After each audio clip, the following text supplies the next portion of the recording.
اعوذ باللہ من الشیطان الرجیم بسم اللہ الرحمن الرحیم ولا تقربوا مال اليتيم إلا بالتي هي أحسن حتى يبلغ أشده وأوفوا بالعهد إن العهد كان مسؤولا صدق اللہ العظیم۔ ولا تقربوا مال الیتیم، اور یتیم کے مال کے پاس بھی نہ جاؤ، الا باللتی ہی احسن، مگر ایسے طریقے سے کہ جو اس کے حق میں بہتر ہو، حتی یبلغ اشدہ،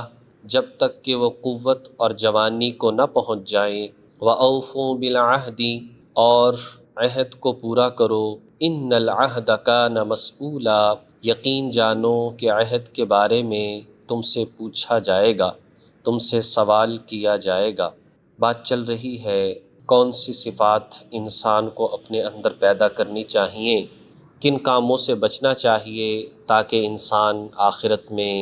کامیاب ہو سکے، جس میں قبل آیات میں فرمایا کہ کسی کو قتل نہ کرو اور زنا نہ کرو، اسی طریقے سے اولاد کو قتل نہ کرو، اللہ تبارک و تعالیٰ نے کنجوسی سے منع فرمایا، اور اسی طریقے سے فضول خرچی سے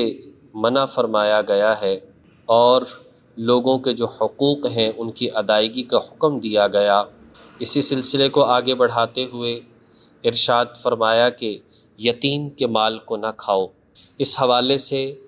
یہ خاص طور پر جو خطاب کیا گیا ہے یہ یتیم کے ورثاء کو خطاب ہے کہ جب والد کا انتقال ہو جائے اور جو ورثاء ہیں جو یتیم کی سرپرستی کر رہے ہیں ان کو یہ خطاب کیا جا رہا ہے کہ ان کے مال کو نقصان نہ پہنچاؤ۔ وہ تو چونکہ ابھی چھوٹا ہے، اس بات کو سمجھتا نہیں، نفع نقصان کو سمجھتا نہیں، لہٰذا جن کے پاس یہ مال و دولت ہے وہ اس کے مال و دولت کو ضائع نہ کریں، بلکہ چوتھے پارے میں اگر دیکھا جائے سورۃ النساء دوسری آیت میں 3 باتیں ارشاد فرمائیں۔ ایک تو فرمایا کہ لا تتبدل الخبیث بالطیب، اے یتیم کے سرپرستو تم اس کے اچھے مال کو اپنے ردی مال کے ساتھ تبدیل نہ کر دو، یعنی اس کے پاس اگر اعلیٰ چیزیں ہیں، اعلیٰ فرنیچر ہے، اعلیٰ کپڑے ہیں، جو اس کے باپ نے بہترین چیزیں چھوڑی ہیں، تو تم ایسا نہ کرو کہ ہلکی خستہ وہ چیزیں اس کے مال میں رکھ دو اور اچھی اچھی چیزیں وہاں سے لے لو، اس لیے کہ یہ تو بچہ ہے، نابالغ ہے، اس لیے کہ یتیم کہلاتا ہی وہ ہے کہ جو نابالغ ہو، نابالغ لڑکا یا لڑکی جس کے والد صاحب انتقال کر جائیں اس کو جو ہے یتیم کہا جاتا ہے۔ اسی طریقے سے دوسری بات ارشاد فرمائی کہ اپنے مال کے ساتھ ملا کر استعمال نہ کرو، یعنی اپنے مال کے ساتھ ملا کر استعمال نہ کرو، وہی تصرف کیا جائے جسے انسان اپنے ساتھ کرنے میں پسند کرتا ہو یا جس کا یتیم کو فائدہ ہو۔ مطلب وہ گھر میں پرورش پا رہا ہے تو اس کے مال میں سے کچھ استعمال تو کرنا ہے، لیکن ایسے نہ کرو کہ خود بھی اس میں سے استعمال کرتے رہو،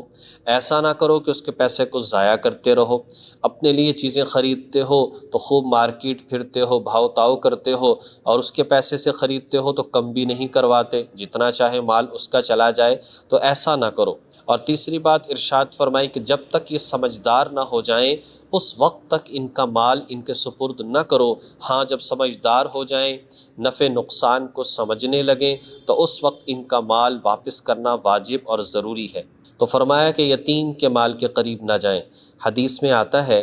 کہ فرمایا جو یتیم کی کفالت کرنے والا ہے، اس کی دیکھ بھال کرنے والا ہے، کل قیامت کے دن شہادت والی اور بڑی انگلی جس طرح سے ہے اس طرح سے حضور نے فرمایا کہ ہم ساتھ ساتھ جنت میں ہوں گے۔ دوسری بات ارشاد فرمائی، کہا کہ دنیا میں سب سے بہترین گھر وہ ہے جس میں یتیم پرورش پاتا ہو اور اس کے ساتھ اچھا سلوک کیا جاتا ہو، اور سب سے بدترین گھر وہ ہے کہ جس میں یتیم پرورش پاتا ہو اور اس کے ساتھ برا سلوک کیا جاتا ہو۔ آج افسوس کی بات یہ ہے کہ ہم فرقہ واریت سے تھوڑا سا ہٹ کر اس بات کو سوچیں۔ میں اس بحث میں نہیں جا رہا کہ یہ معاملہ جائز ہے یا ناجائز ہے، لیکن جو یہ تیجے ساتے اور 40 میں اس طرح سے کیے جاتے ہیں، اس میں اگر دیکھا جائے تو والد انتقال کر گیا، بڑے بھائی ساری صورتحال کو کر رہے ہیں، اور اس کے بعد یتیم بیٹا بھی اس کے ورثاء میں موجود ہے، اب برابر کا حصہ سارے بھائی ڈالتے ہیں اور اس کے پیسے بھی لیا جاتا ہے، حالانکہ اس کی اجازت کی بھی کوئی وقعت نہیں ہے، وہ تو نابالغ اس کے پیسے میں سے لے بھی نہیں سکتے، اور تقسیم سے پہلے بعض اوقات یہ صورتحال کی جاتی ہے اور اس میں لاکھوں خرچ کر دیا جاتا ہے، حالانکہ یہ تو یتیم بچے بچیوں کا ہے، اس میں سے کیسے ہی کام کیے جا سکتے ہیں؟ تو ہم سب کے سب جو ہے یتیم کے مال کو کھا رہے ہوتے ہیں، اور بدعت ہونا تو اس کی الگ چیز ہے، لہٰذا اس بات کو سمجھنا چاہیے کہ یتیم کے مال کو کھانا سختی سے منع فرمایا، ان باتوں کو سمجھا جائے اور دین جس چیز کا تقاضا کرتا ہے اس کے مطابق عمل کیا جائے۔ دوسری بات ارشاد فرمائی وَأَوْفُوا بِالْعَهْدِ، وعدوں کو پورا کرو۔ عہد کے لیے، وعدے کے لیے 3 طرح کے الفاظ استعمال کیے جاتے ہیں، ایک وعدہ، دوسرا عہد اور تیسرا معاہدہ۔ وعدہ کہا جاتا ہے کسی بات کو عام انداز میں کہنا کہ جی ٹھیک ہے جی میں یہ کام کروں گا، یہ وعدہ ہے، جی میں آ جاؤں گا، یہ وعدہ ہے۔ دوسرا عہد کہتے ہیں کہ پختہ انداز میں بیان کرنا، جی اللہ کی قسم میں ایسا ضرور کروں گا، جی آپ یقین کریں ایسا ضرور ہوگا، پختہ انداز میں بیان کرنا اس کو عہد کہتے ہیں۔ اور معاہدہ کہا جاتا ہے 2 لوگوں کے درمیان، 2 جماعتوں یا 2 لشکر یا 2 ممالک یا 2 علاقوں، کوئی بھی اس طرح سے پارٹیاں ہوں، ان کے درمیان کوئی معاہدہ ہو، کوئی بزنس کرنے لگے ہیں، جی اتنے پیسے آپ دیں، اتنے ہم دیں، اتنے % آپ کا ہوگا، اتنا میرا ہوگا، تو اس اعتبار سے یہ معاہدہ کہلاتا ہے کسی بھی بات پر، تو یہ معاہدہ فرمایا، یہ ساری کی ساری چیزیں اس کے اندر شامل ہیں۔ حدیث میں آتا ہے جس میں عہد کی پابندی نہیں اس میں دین نہیں ہے، اس میں دین نہیں ہے۔ اور اسی طرح سے وعدوں کو، اللہ تعالیٰ کی ذات سے جو وعدے کیے ہوں ان کو بھی پورا کرنا چاہیے، جو عبادات کی صورت میں ہیں، لوگوں سے جو عہد ہوں ان کو بھی پورا کرنا چاہیے، بلکہ بچوں سے تو ویسے ہی مذاق میں بھی اور بہلانے کے لیے بھی جھوٹ نہیں بولنا چاہیے اور وعدہ خلافی نہیں کرنی چاہیے۔ حضرت عبداللہ بن عامر رضی اللہ تعالیٰ عنہ فرماتے ہیں کہ میں چھوٹا سا بچہ تھا،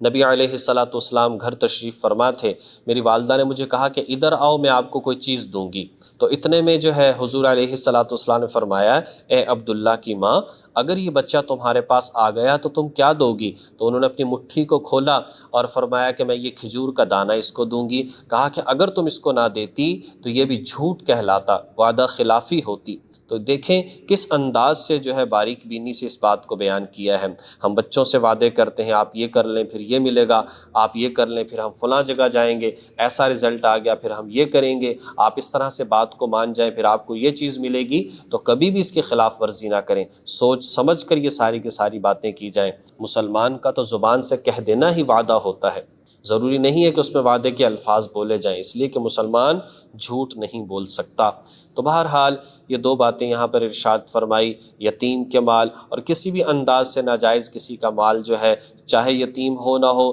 کسی مظلوم کا مال نہیں کھانا چاہیے ناجائز طریقے سے۔ اور دوسرا یہ ہے کہ وعدوں کو پورا کیا جائے اور عہد کو پورا کیا جائے، اس لیے کہ ان العہد کان مسئولا، کل قیامت کے دن اس کے بارے میں سوال ہوگا۔ اللہ رب العزت ہمیں ان باتوں کو سمجھ کر عمل کرنے کی توفیق نصیب فرمائے۔ وآخر دعوانا ان الحمد للہ رب العالمین۔